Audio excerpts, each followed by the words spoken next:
नमस्कार दोस्तों, सभी का स्वागत है आपके अपने YouTube चैनल में। आज हम लोग बात करेंगे उत्तर प्रदेश विधान परिषद सचिवालय के 22 नवंबर को जो एग्जाम हुआ था आरओ एआरओ का, और उसमें हुई धांधलियों और भ्रष्टाचार के बारे में।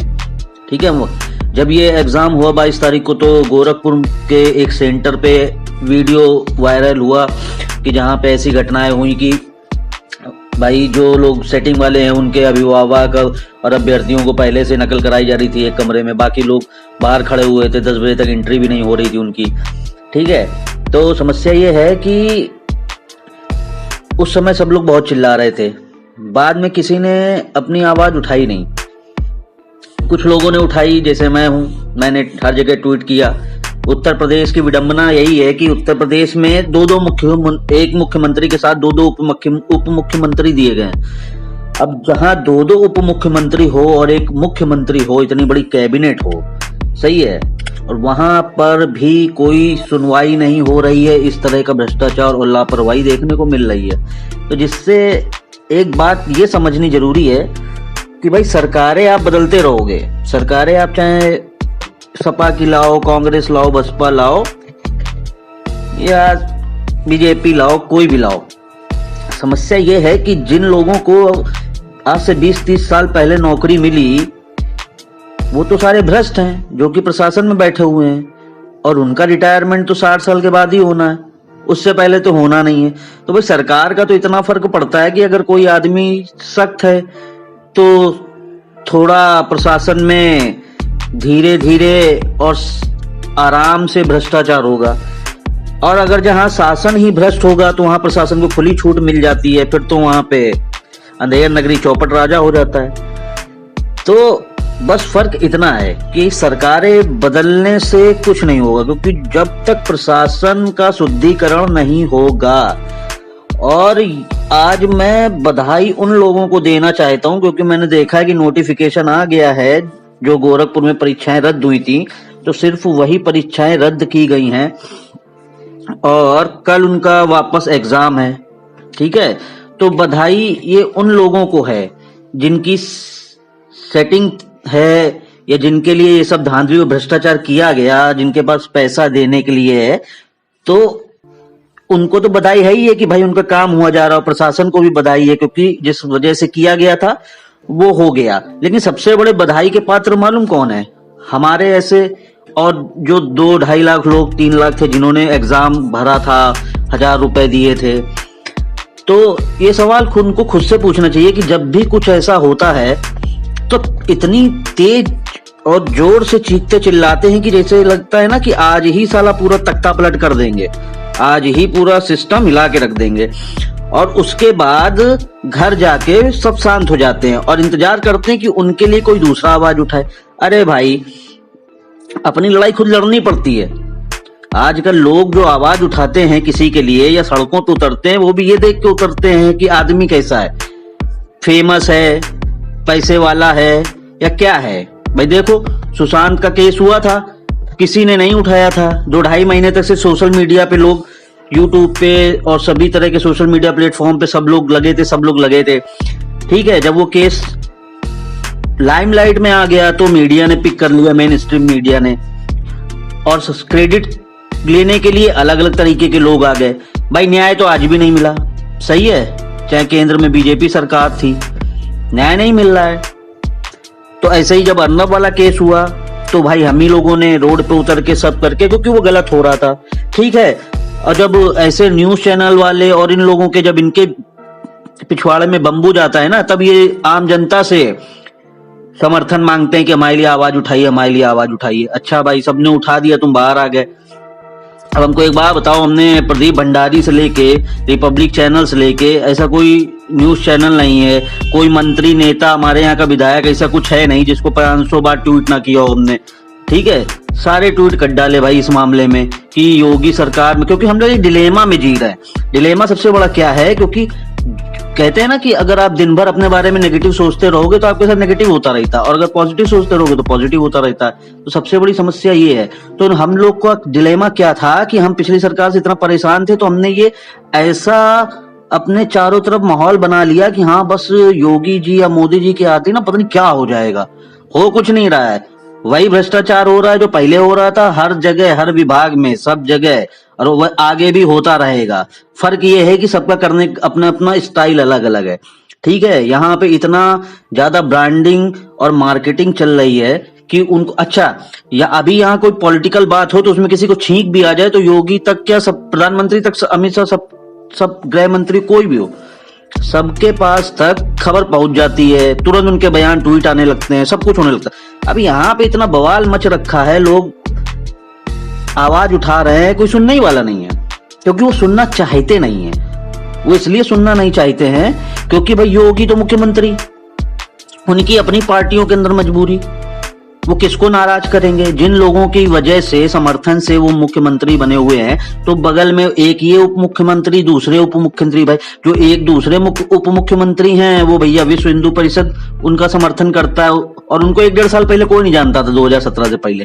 बस वो उधर इलाहाबाद बनारस साइड जो जानते होंगे, ठीक है, ओबीसी का बड़ा चेहरा है, उनके ऊपर बहुत केस हैं ऐसे ही भ्रष्टाचार के और ये गबन इसके धांधली आंधली के, ठीक है। तो उनको सब पता है क्योंकि वही लोग करा रहे हैं, तो अब उस पर क्यों बोलेंगे योगी जी? उनको भी पता है कि भाई हमारे सामने जो लड़ने वाले हैं वो कौन लोग हैं, बेरोजगार नौजवान जो हमारे ही रैलियों में हमारे पीछे नारे लगाने वाले, दौड़ने वाले, सही है, और महा चमन चूतिए। वो इसलिए क्योंकि भाई लड़ाई तुम्हारी है, लड़ना तुम्हें है, तुम्हारे लिए कोई दूसरा लड़ रहा है, कोई दूसरा कर रहा है, ठीक है। एक यूट्यूब चैनल पे, वो क्या नाम है, सक्सेस मंत्रा करके कोई चैनल है, तो उन्होंने एक हैशटैग दिया, ठीक है, कि इस पे सबको रीट्वीट करना है। क्या करना था? 1 मिनट का काम था, सबको रीट्वीट करना था यार। 3 लाख लोगों ने भरा था, 73 ही तो सीटें थी, मान लो 73 लोग भी थे ऐसे जिनका जुगाड़ था, 73 को हटा दो, उसके बाद भी 2.5-3 लाख लोग क्या कर रहे थे भाई? किसी ने ट्वीट नहीं किया, मैंने देखा 100 लोग हैं। मेरा जहां तक हो सका, मैं इसलिए आज ये वीडियो बना रहा हूं क्योंकि मैंने अपनी तरफ से जहां तक हो सका वहां तक किया, आगे भी करता रहूंगा, कोशिश कर रहा हूं कि मेन स्ट्रीम मीडिया तक पहुंचे, लेकिन बाकी कोई साला आवाज ही नहीं उठा रहा। क्यों भाई? अगर पेपर रद्द नहीं कराना है, और जब अगर पेपर रद्द ही नहीं कराना है, अपनी लड़ाई लड़नी नहीं है, इतनी तुम्हारे बूता ही नहीं है, तो भाई फिर चिल्लाया मत करो। चिल्लाते तो ऐसे हो कि पता नहीं क्या हो गया, कि बिना थूक लगाए किसी ने क्या बोले, ऐसा फ्रस्ट्रेशन भरा रखा है ना कि मतलब आदमी को कुछ नहीं करना, फोन सबके पास है, बस कुछ नहीं करना है, आए रात में बस भैया टांग के ऊपर टांग चढ़ा लिया, कच्छे में हाथ डाल लिया, रेजगारी गिनते हुए वीडियो और सोशल मीडिया प्लेटफॉर्म पे देख रहे कि हाँ भाई हमारे लिए कौन आवाज उठा रहा है, कौन नहीं आवाज उठा रहा है।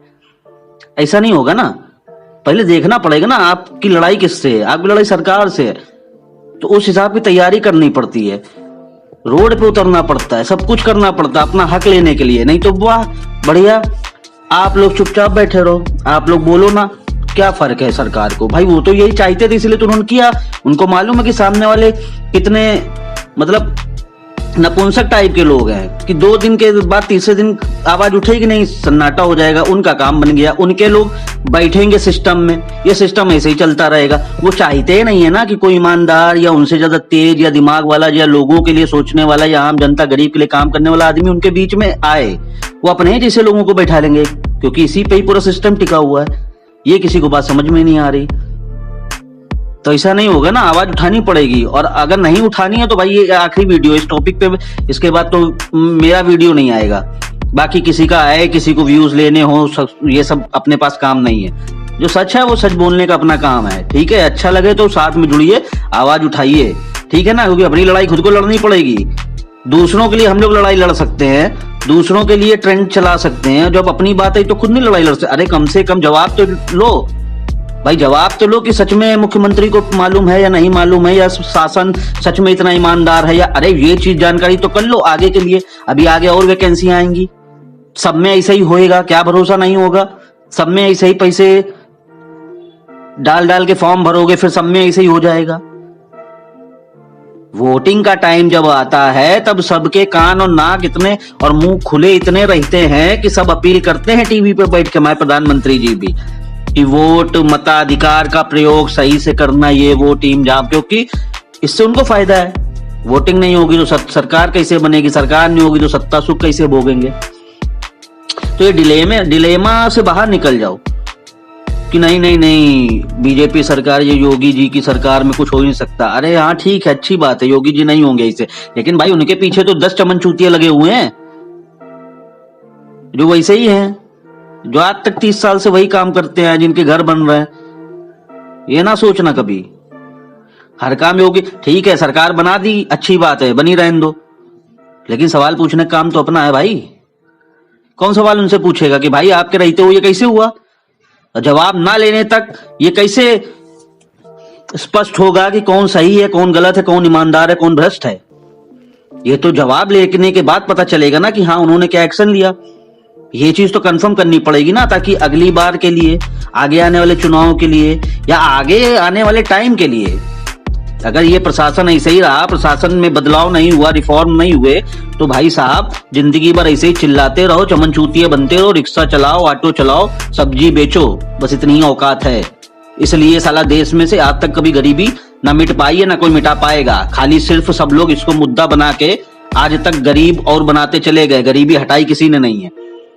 ठीक है ना, 21वीं सदी में आ गए हैं, अमेरिका के बराबर बनना है, विश्व गुरु बनना है। देश में अभी जो कहते नहीं है, बेसिक जो जरूरतें हैं लोगों की, रोटी कपड़ा मकान, वो पूरी ना हो पा रही है। ठीक है, जीडीपी बिल्कुल गिर के नीचे आ गई धरातल में, रिसेशन इतना ज्यादा तेज इंडिया में बढ़ रहा है। ठीक है, उसके बारे में ना कोई बात करेगा, ना मोदी, कोई नहीं बात करेगा भाई, क्योंकि उससे टीआरपी नहीं है, वो सिर्फ अच्छी चीजें दिखाएंगे।